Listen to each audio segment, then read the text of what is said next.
think it has started now. Yeah, Yeah. this is. Okay. So, hello, welcome, welcome to the meeting again. Welcome to the interview. So, I want to know, like, what is your business about? What do you do? What is it? Um, yeah, I actually don't have a business, but basically I run something called as Dragvanti, which Mm-hmm. is platform basically for the drag community in India, which is currently kind of 58 people all across India who are kind of performing or doing drag, and a space which is basically required to either research or kind of connect with, or either have conversations, event management. So all that verticals are something which is done by Dragvanti. Sometimes it's commercial based, like we charge for the event, we perform. Mm-hmm. So that is one aspect, and the other aspect is basically to kind of educate people about drag, or on an Indianistic level, in a more desi style. So I think yeah, that is what I usually run. Apart from that, if you I'm an entrepreneur, if I could say, because I'm an artist as well, and I usually use my art to kind of propagate and advocacy and so on and so forth. So I think in one way I'm earning from the art as well. So yeah. So, what is drag queen? If you would like to like explain, tell us about it a little. So drag is a form of art which is just like Mm-hmm. music or theater, but it's more oriented to gender expression. And a drag artist is somebody who kind of uses their gender to start a conversation about sexuality and gender minorities, and also take a space to educate people about LGBTQI plus, perform gender in front of people and give them a better idea of gender. So it's a multidisciplinary way where which is both theater, dance, like music, everything combined at one place and is being kind of navigated through the same. So when did you start Dragvanti, and how are you using social media to promote your business? So I started Dragvanti in 2019, and while the, no 2020. So that was the COVID time itself, and I wanted the space because everybody were there in the houses, nobody were performing outside, and that was a time when people can at least read about things, kind of connect, read, and all that thing. So I started Dragvanti to kind of engage the drag community in a far more better way. We have a directory of 58 drag artists across India, like from each city, so people can know who the drag artist in their city is and can kind of connect and kind of book them if it's required for a performance and so. So that is there, and then we also have a idea of writing blogs in Dragvanti. So my intent was to kind of create an online space. So that was the basic idea. But I copied it from already existing, a similar kind of website called as nartaki.com, which is about Indian classical dance. So I thought, like, why can't I apply the same idea over here? And our first instance was starting with Instagram because Instagram was then very accessible, social media tool. So what we used to do is I used to write a couple of stories about, Indian, drag scene, like who are the people who have done it around 1992s, whom people might know, like, Chapal Bahadur or, Bal Gandharva. So who were doing impersonations and giving their history, their information, passing from there. And similarly with other historical figures who are like Rani Rudramadevi, who was cross dressing as a man for an entire decade, and so all these things were something which was a research based information which we used to put it in Instagram, and slowly it kind of grew from there. And then we had interview sessions with a lot of drag artists, like both online interview sessions as well as offline. There's a podcast for that as well, and something which are there in the website. So we use social media as a platform to reach multiple people, and I think Instagram helped us in connecting with people not only from India but from abroad as well, like uh, uh, where people who are based in America or the US, who are Indian or who are brown or POC people. So those were the ones we were trying to interact with a lot, and we were able to kind of connect or bring their perspective as well to the drag scene in India. So in one way, that is how which kind of helped us. And the other platform which I have used for a while was YouTube, because we did a Indian Drag Conference, which is happened on 2021, which is first academic discussion about drag as a practice. And that was something which we did it as an online way. Like it's a free accessible tool was YouTube, and it would help us in connect with people directly. So I think that was one of the platform which we tend to use. Okay, wow, that's like really great. Um, how do you think new age social media platforms like Instagram and then YouTube, because you're using them, how are they becoming a place for diversity and empowerment and entrepreneurship? Like, is there like any aspect that they're removing in the physical world, which is probably not there on the tech space? So I think the best aspect is the reachability. The first thing is like it gives you a niche audience itself. Like if I'm putting up a queer stall, like I'm a queer person owning a stall over here, there are a lot of things logistically which I need to think about. Okay, the safety of my my workers, safety of the space, the politics of the space, like all that multiple things which are there in our mind is something which always crackles it. And we have seen it in a lot of situations as well. Like if there is a translate, stall or transit cafe, they're often being conducted or kind of like there are more physical atrocities which happen to those kind of spaces because it's very accessible for people. Like they know the physical address and they can kind of come ahead and do a lot of things. But when it comes to Instagram or any other social media platform, it definitely gives us a upper niche of protection. Having said that, even the system has been like the Instagram has or the social media platforms have been more driven on making it more diverse. So, with the pronouns which they are kind of doing and kind of giving us space which is quite equal to any other brand. So there's this everything is equal. They don't see us how many glass windows which we have to promote a particular store or things. It gives a very equal space of promoting or kind of showcasing our work. Having said that, there are other like situations as well where basically the first thing is to kind of market it or for marketing purposes or to kind of promote the voices which are running these businesses. Instagram helps us because it connects directly to new gen people and new generation people, and again people who actually want this particular niche. So I follow an Instagram page which is exclusively about wigs. And like how would I get it? I would just put hashtag wigs in India and I'll get the entire story. So that is how the niche audience is kind of coming, or people who want a certain information, they're able to access it. It's very accessible. um, so I think those were the perks of using a social media. And having said that, slowly and steadily, what with the current notion of how exactly the social media game is happening, I think um, there is there is a huge scope for people to kind of put in their effort in creating. Now everything is content. Like how I stitch a cloth to how I stitch a garment, like every step is content. And I think that is something which is adding too much like value to queer entrepreneurs, because I think they have been kind of very invisible in the market space, but social media is giving them the boost to kind of show up and put their work on frontline. So I think that is something which is really interesting. So, businesses usually require permits. So, is there any difference in the interaction regarding these registrations, permits, etc., with respect to social media platforms? Because, of course, when you have a business in the physical realm, you have the government providing you licenses. So, I mean, are these interactions better or less troublesome than the conventional ways? I think so.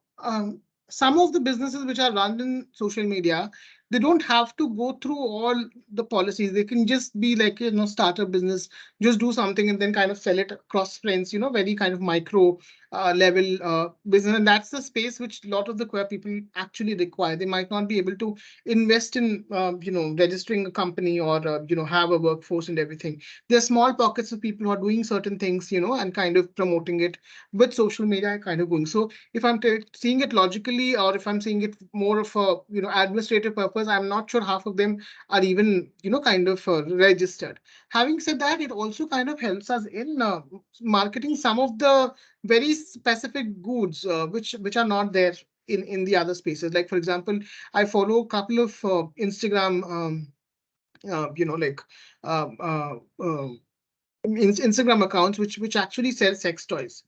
So you can't sell that in Amazon. If you have to sell that, there is a lot of like things which they need to make in. But the Muse is one of them, and the Sassy thing is one. So both of them kind of sell them in a far more I would say gender friendly way. And that is the best option. Like we can filter it, like only 18 plus can see them. That is something which is very available. And I'm not sure whether they are registered or whether they are kind of going through a particular protocol or so. If I have to set up a shop, then that's a bit different game altogether. If I have to set up something which is very physical, that's a different game. But if I'm doing a business from an online shop and I can kind of send parcels, so I don't think there should be a any kind of much scrutiny on looking into it.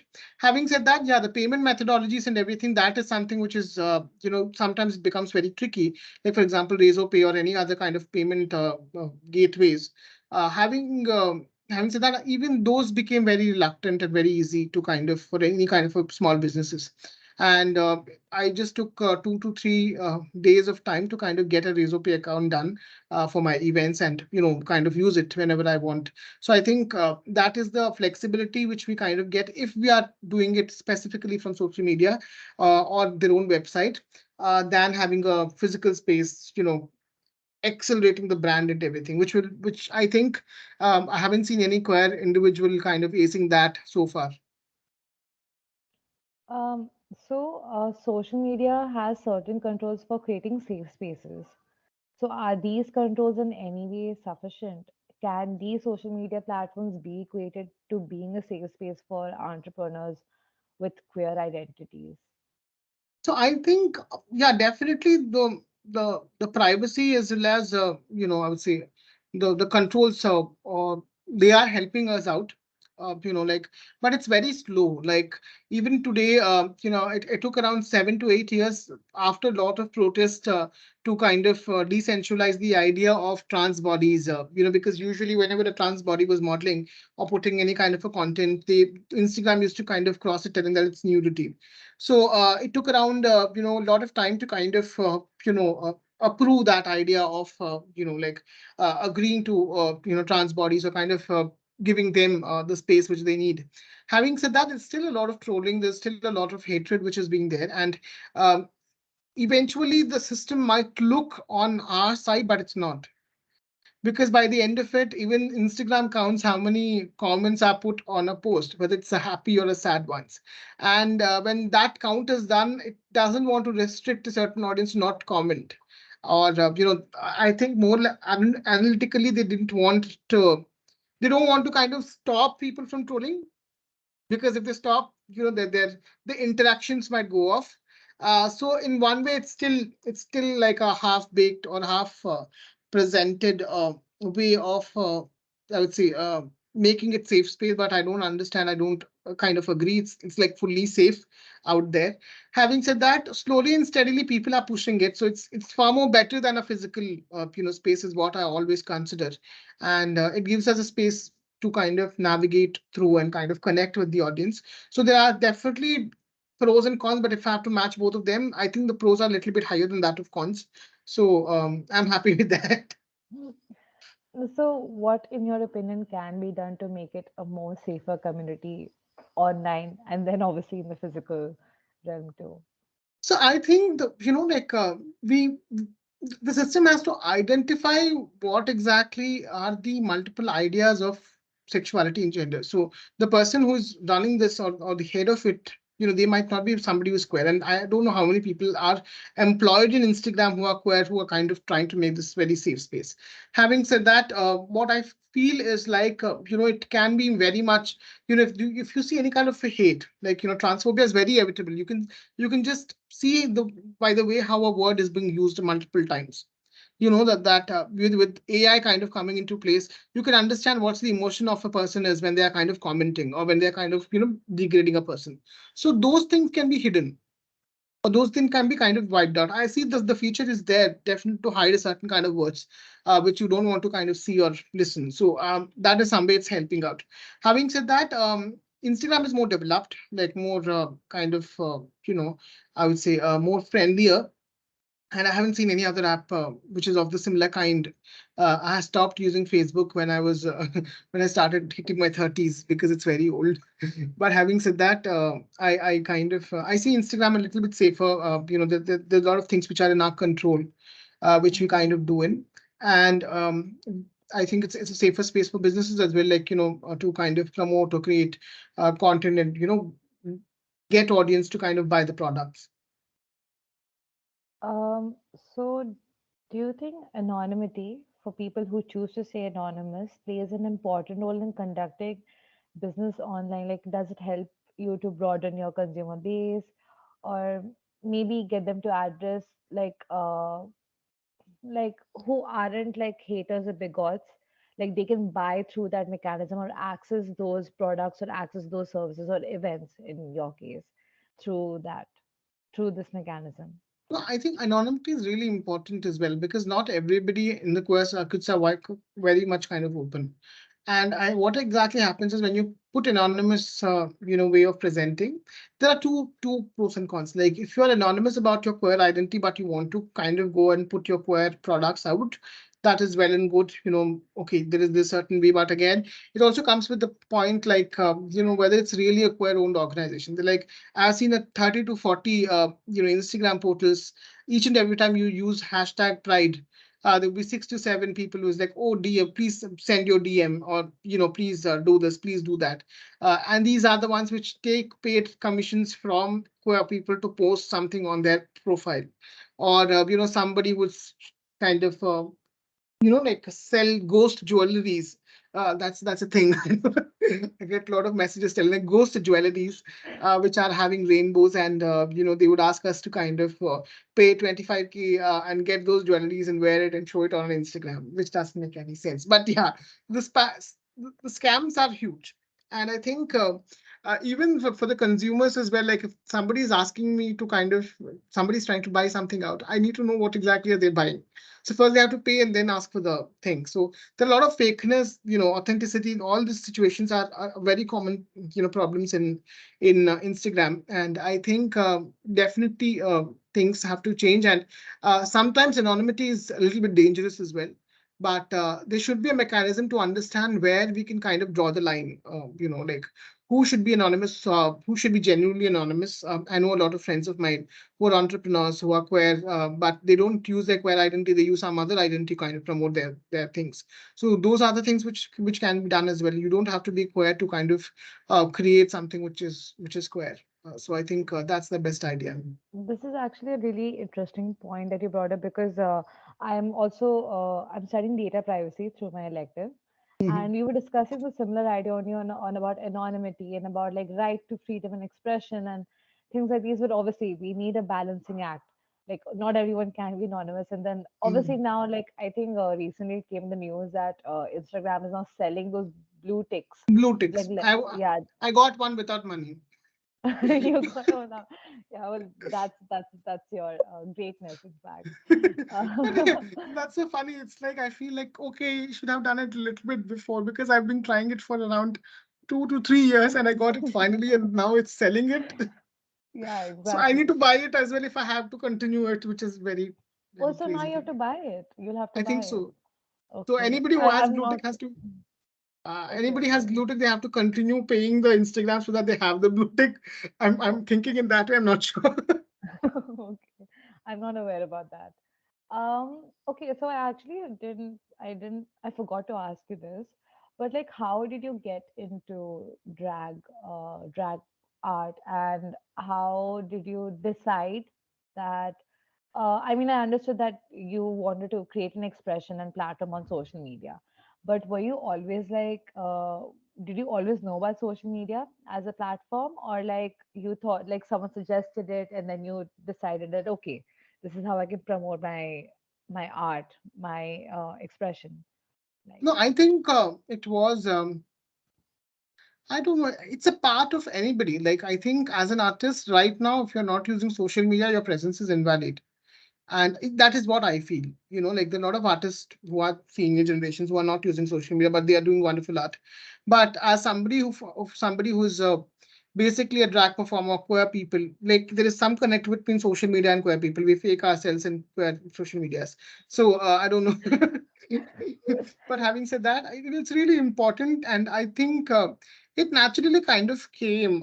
I started doing social media before I was doing drag, so from there it's kind of it just became one other platform. However, there was a situation where I thought, like, there was a time which was only I was doing drag for social media, which was a little bit daunting, because the content game is something which is very up and selling. And I think just having no audience doing something for the camera and then posting it was very ridiculous. However, I don't know. I'm still doing that. It's like, it's a part of my artistry as well. Sometimes it get clicked. You get around, good response from the audience. You feel satisfied. Sometimes it's redundant. You just do it for the sake of doing it. It's like, having said that, like my reason why I started drag was to kind of bring drag scene to Hyderabad, and then my style of drag had been very accessible through social media because I was watching a lot of content there and I was trying to study about it. So it became a platform for me to connect with similar mindset audience. And slowly and steadily, it became a way where I was expressing myself as well. So it's very interconnected with how exactly I grow as an artist as well as within my social media space. Okay, so I think we're almost at the end of our interview, but I'm just the last question. So, how is social media paving the way for awareness and audience, and what can be done to make it a better place for business for queer people? Business for queer people, I think I'm still learning. I don't have an answer for that because I see a lot of people doing better jobs than me. I think that is something which I would leave. I'm just trying to learn. They are able to get more traction from the audience. They are able to sell more products. So, which is a great way of doing it. Having said that, when it comes to, I think we should do social media to enjoy and not to kind of force ourselves into stacking numbers. So I think that is sometimes kills the joy of social media in itself. Like, if I'm 24/7 focused on, oh, I should get 200 likes, 300 likes, it's very daunting. And this pressure is not something which we put on ourselves, but people around us always put on us. Firstly, we have to prove our existence. Hence, we do social media. And then people have an expectation and we have to match it. And then we trying to do something which is very ridiculous in its own way. Having said that, one helpful way of doing it is to enjoy. And I hate the entire game of how you have to plan your content, this timing, this space. You know why? You feel happy, you put it. You feel sad, you put it. That should be the mechanism. That should be the algorithm. But right now, Instagram is so kind of computerized in its own way. Like, you put this, we'll give you 100 likes. If you put this at this point in time, we'll give you 1,000 likes.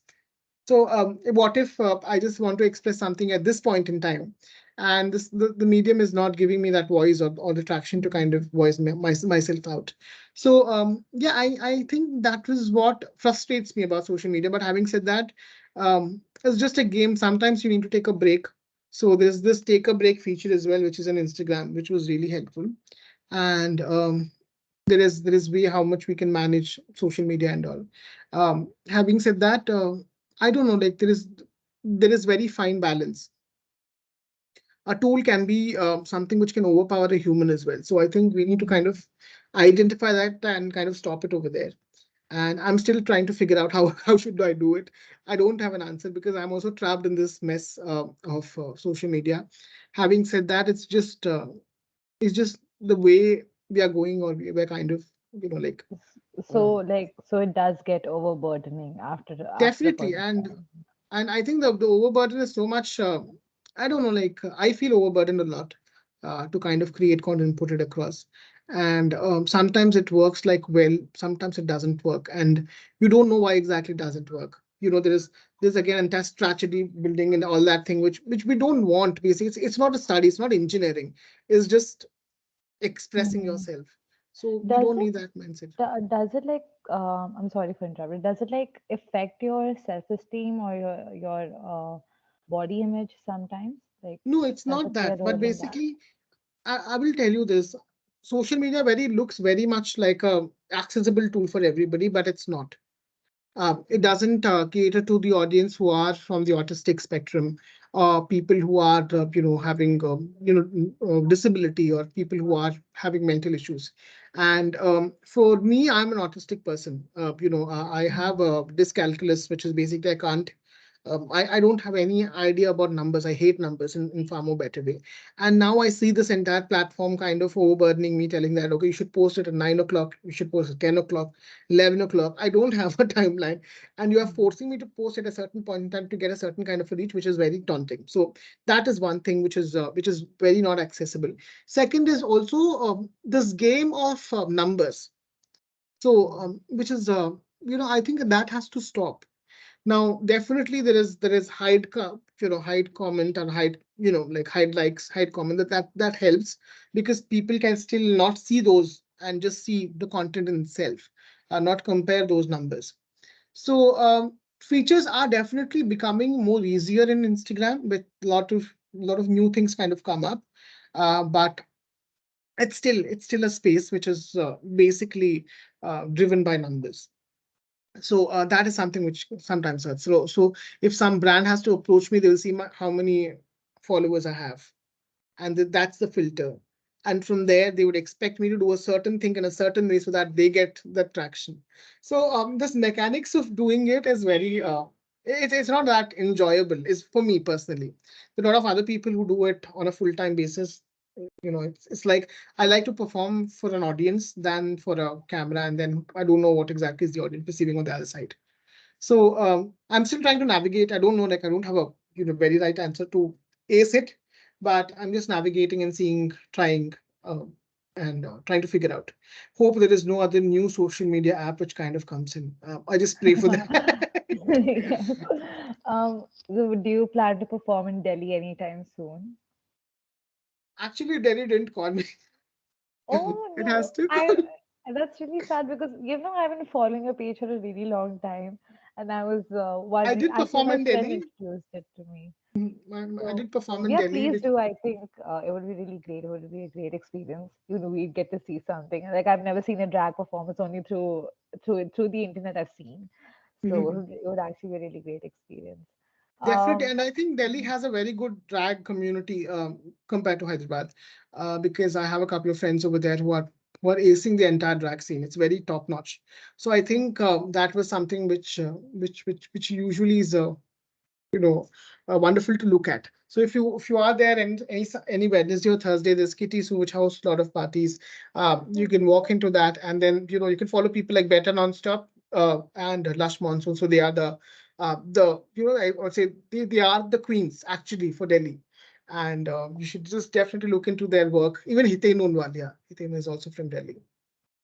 Okay, so one last question actually. Do people around you know how famous and popular you're getting and how the kind of work you're doing? Is there any emergence of that, of So those I two think, worlds? I don't know, like I'm not sure if I'm getting famous. I don't want to get that idea into, because it's very, that's what it is. Like once you try to get famous, you want to be more famous, Hmm. which is sad. So yesterday, I remember I was coming on a train, so the friend of mine kind of came to visit, and then another person kind of came, bumped into me. It's like, oh, I watch your videos in Instagram. And started talking, and we thought like, she was the one who came with my friend. And after the entire conversation, she left, and I asked my friend, did she come with you? I was like, no. I was like, who is she? Then it's like, no, randomly somebody came and just spoke to you, telling about your work, and kind of went away, which doesn't often happen. I think I felt it very kind of very, very stupid at that point in time. I don't know why people might have feel very good.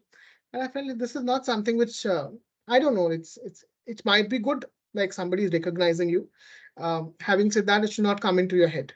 So unless and until it comes to your head, it's better. And once it comes to your head, I don't see any kind of I would say yeah, might be like I don't know. Like one, you have to untouch it. Like nobody is popular.